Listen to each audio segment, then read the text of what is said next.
The 2015-2016 refugee crisis wasn't just about borders. It revealed the deep fractures in the EU's political foundations.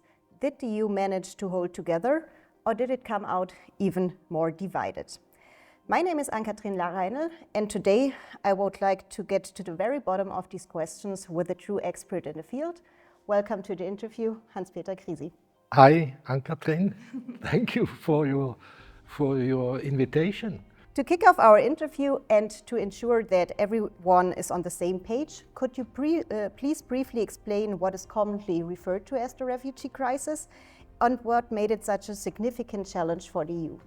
You already mentioned the crisis 2015-16, when about 2 million refugees from mainly Syria and Afghanistan fled the wars in their home countries and came to the EU.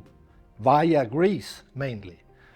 This was not the first and not the last refugee crisis. There was a refugee crisis in the early 1990s in the context of the Yugoslav war before. And since then there was another refugee crisis in the context of the Ukraine war, when even more refugees came to the EU. This was an unexpected, sudden, exogenous shock which hit, and that is very important, the EU member states asymmetrically. First concerned were the frontline states, like the Mediterranean countries like Greece or Italy. But they were not the only ones, because the refugees moved on, they crossed the Balkans, they went across Hungary, across Slovenia, and these became transit states, and then they went to the destination states where they stayed mainly, or a large part of them, in Sweden and Germany, open destination states. There were also rather close destination states like France and the UK, and there were bystander states like the Balkan countries or Portugal, which didn't receive any refugees. Okay, so and what did you try to actually tackle this crisis, and how effective were the measures in tackling the challenges together? Now, the basic problem was the dysfunctional asylum system, because in the EU, asylum policy is a joint competence of the EU and the member states, and the so-called Dublin regulation stipulates that actually the country, the frontline state where the refugees come into the EU, would be responsible for accommodating them. Now, the Mediterranean frontline states were either incapable or unwilling to accommodate them, and that just waved them through.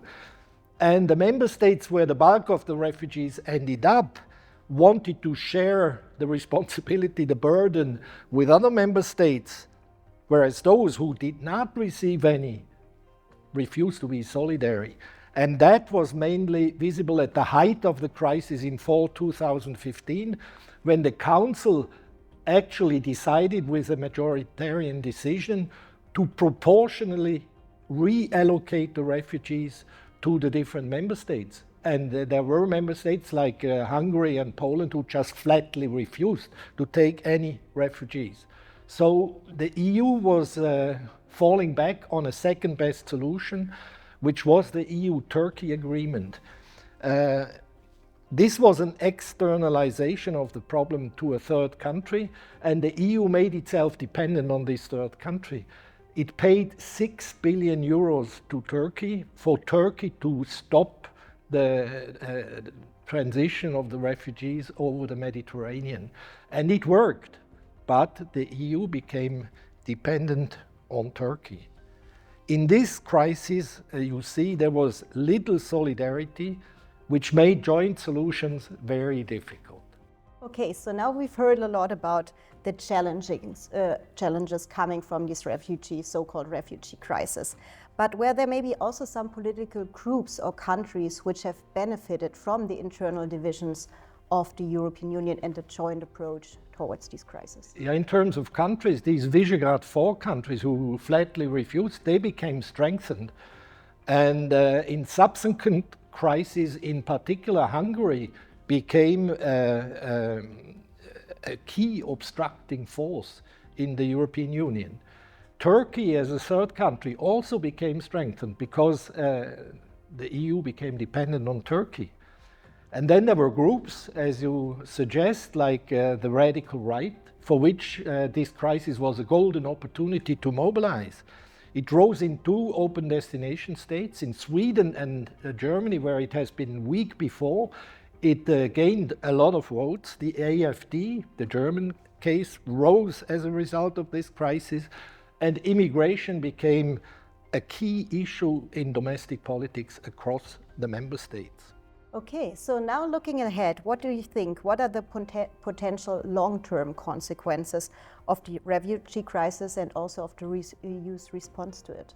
More specifically, for many years, the EU has not been able to reform its dysfunctional asylum policy. But last year, it actually did so, and one expects that on 1st of January next year, this reform is implemented. Now it remains to be seen whether this reform will actually change anything for the better, because the basic parameters of the system remain the same. More generally, the reinforcement of the radical right and of Eurosceptic governments like the government of Hungary undermines the integration process and hardens divisions, internal divisions between member states, strengthening illiberal regimes like, again, the example of Hungary. For a while it was also the example of Poland, but in Poland the government has changed in the meantime. This led to what is called the rule of law crisis in the EU, which makes joint decision-making very difficult. On a positive note, the Ukraine refugee crisis has been managed much more successfully than the 2015-16 crisis by applying a measure that has been around since 2001, but which has not been used before, the so-called Temporary Protection Directive, which allowed the accommodation of millions of Ukrainians in an efficient and humane way.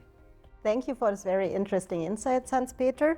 And for those of you interested in learning more about Solid's perspectives on the refugee crisis, Hanspeter and his co-authors have just recently published a book which is called Coming to Terms with the European Refugee Crisis, which has just been published with Cambridge University Press. Now we'd also love to hear your views on the issue. Did the EU fail in managing the refugee crisis, or was externalization the only realistic solution? Share your comments on the topic and don't forget to visit our website where you can access our papers for free and also visit our Blue Sky profile.